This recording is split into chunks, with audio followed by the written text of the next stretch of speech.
Oke, Assalamualaikum warahmatullahi wabarakatuh. Waalaikumsalam warahmatullahi Waalaikumsalam wabarakatuh. warahmatullahi wabarakatuh. Pada kesempatan kali pada kesempatan kali ini kita akan mempresentasikan hasil kerja kami yaitu Islam dan Hak Asasi Manusia atau HAM. Sebelumnya perkenalkan nama saya Revalino Putra dengan 3 digit terakhir 077.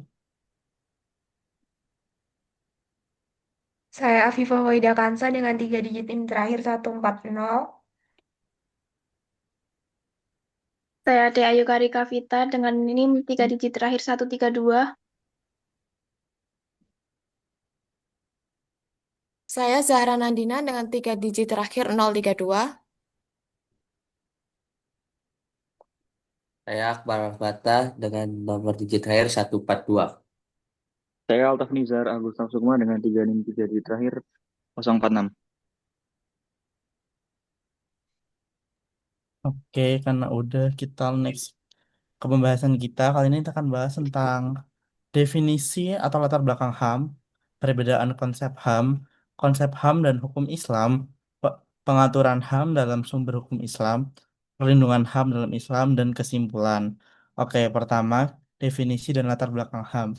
HAM adalah hak dasar yang melekat pada setiap manusia sejak lahir sebagai anugerah Tuhan dan berlaku untuk semua orang tanpa perbedaan. Tujuannya menjamin martabat, kebebasan, dan keadilan manusia. Pelanggaran HAM seperti diskriminasi dan kekerasan menunjukkan pentingnya kesadaran serta penegakan HAM oleh pemerintah dan masyarakat agar tercipta kehidupan yang adil dan sesuai dengan Pancasila serta Undang-Undang Dasar. Oke, HAM juga memiliki beberapa sifat. Yang pertama, hakiki. HAM adalah hak yang dimiliki semua orang sejak ia lahir sebagai anugerah dari Tuhan Yang Maha Esa. Yang kedua, universal. HAM berlaku untuk semua orang di seluruh dunia tanpa membedakan agama, warna kulit, suku, ataupun kewarganegaraan. Yang ketiga, HAM tidak dapat dicabut. HAM tidak bisa dicabut, diserahkan, ataupun dirampas dari seseorang. Yang terakhir, tidak bisa dibagi. Setiap orang sudah memiliki hak yang utuh dan tidak bisa dibagi-bagi. Semua hak seperti hak sipil, politik, ekonomi, sosial, dan budaya harus diperoleh secara keseluruhan.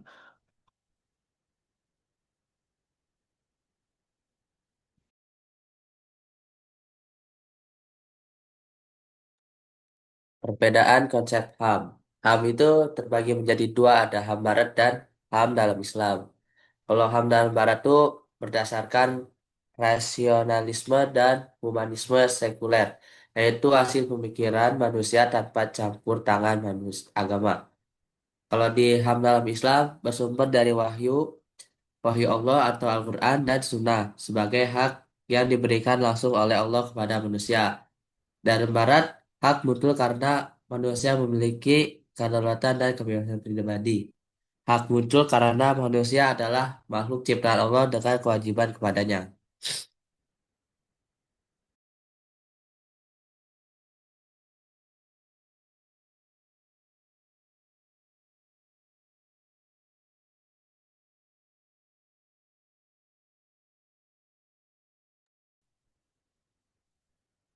Selanjutnya adalah konsep HAM dan hukum Islam, khususnya mengenai kedudukan manusia di dalam Islam. Yang pertama, Islam itu menempatkan semua manusia pada kedudukan yang setara. Tidak ada perbedaan nilai kemanusiaan berdasarkan suku, status, atau latar belakang. Prinsip ini bersejalan dengan konsep rahmatan lil alamin.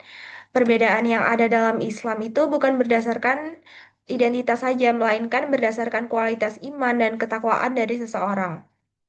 Kemudian Allah Al- Kemudian Al-Quran menegaskan bahwa Allah telah meninggikan martabat manusia lebih tinggi dari makhluk lain seperti dalam Quran Surat Al-Isra ayat 70. Ayat ini menunjukkan bahwa manusia memiliki kedudukan istimewa sebagai makhluk yang bermartabat.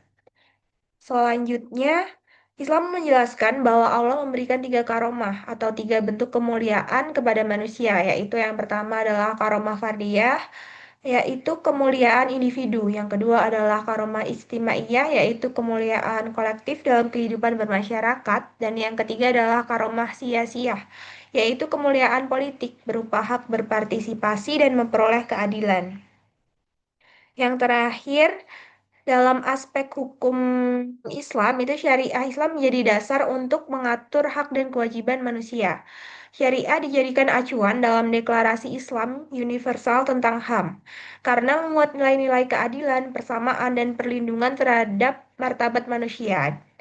Nah, dengan demikian, konsep HAM dalam Islam itu menekankan penghargaan terhadap martabat manusia, kesetaraan, dan tanggung jawab sosial sesuai prinsip syariah.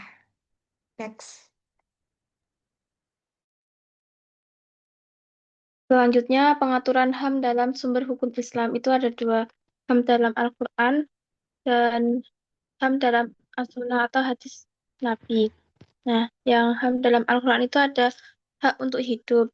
Dalam Quran Surat Al-Ma'idah ayat 32, yang berbunyi barang siapa membunuh seorang manusia tanpa alasan, maka seakan-akan dia telah membunuh seluruh manusia. Yang artinya setiap manusia berhak untuk hidup dan tidak boleh dibunuh semena-mena. Dan yang kedua, hak kebebasan beragama. Dalam Quran Surat Al-Baqarah ayat 256, tidak ada paksaan dalam memasuki agama. Itu setiap orang bebas memilih keyakinannya. Yang ketiga, hak atas kehormatan dan martabat. Dalam Quran Surat Al-Isra ayat 70, dan sungguh kami telah memuliakan anak-anak Adam.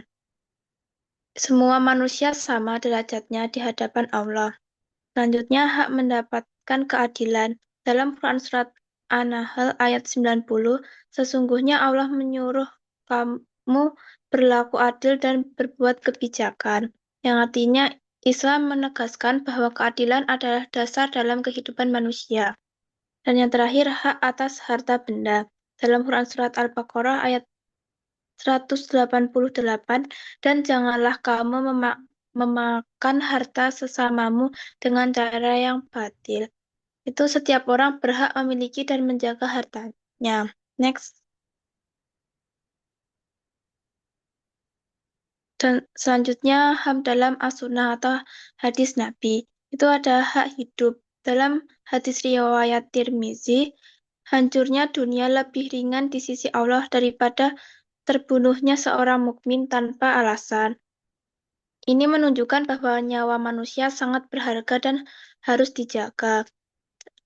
Yang kedua, hak kesetaraan. Dalam hadis riwayat Ahmad, tidak ada kelebihan orang Arab dan non-Arab atau non-Arab atas orang Arab kecuali karena takwa.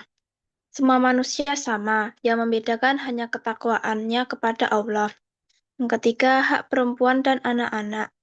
Dalam hadis riwayat Tirmizi, sebaik-baik kalian adalah yang paling baik terhadap keluarganya. Rasulullah menegaskan bahwa perempuan dan anak-anak harus dihormati dan dilindungi. Yang keempat, hak kebebasan beragama. Rasulullah menghormati umat beragama lain dan membuat perjanjian damai dengan mereka melalui piagam Madinah.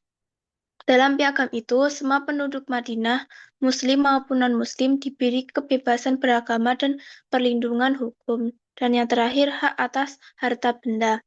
Dalam hadis riwayat Ahmad dan Ibnu Majah, harta seorang Muslim tidak halal diambil kecuali dengan kerelaannya. Tidak boleh mencuri atau merampas harta orang lain. Next.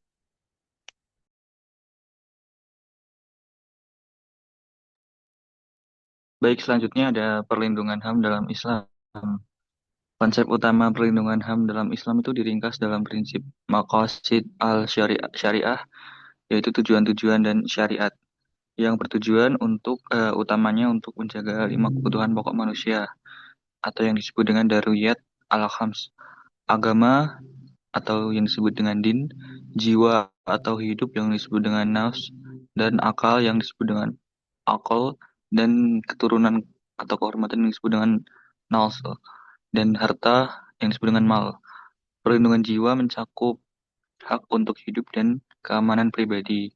Perlindungan akal mencakup hak atas pendidikan dan kebebasan berpikir, selama tidak bertentangan dengan prinsip dasar agama. Dan perlindungan harta mencakup hak milik pribadi dan keadilan ekonomi. Secara inheren, Islam itu menjamin kesetaraan manusia tanpa memandang ras atau status, sebagaimana ditegaskan dalam khutbah perpisahan Nabi Muhammad SAW Dengan demikian, perlindungan HAM dalam Islam adalah kewajiban agama yang mengikat setiap individu dan negara, serta merupakan bagian integral dari keadilan yang harus ditegakkan.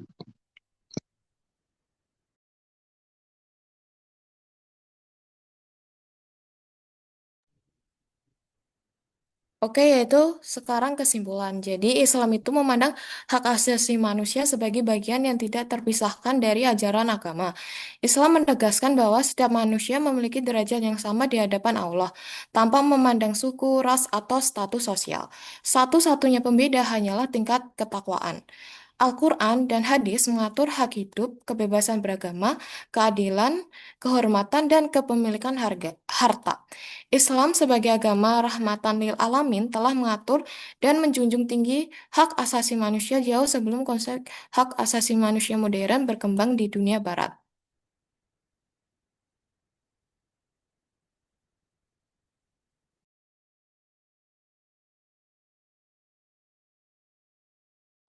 Oke, mungkin itu saja presentasi kelompok kami. Kurang lebihnya mohon maaf. Buat teman-teman yang punya pertanyaan bisa langsung dikirim di grup saja. Wassalamualaikum warahmatullahi wabarakatuh. Waalaikumsalam warahmatullahi Waalaikumsalam wabarakatuh. warahmatullahi Terima wabarakatuh. kasih. Terima kasih.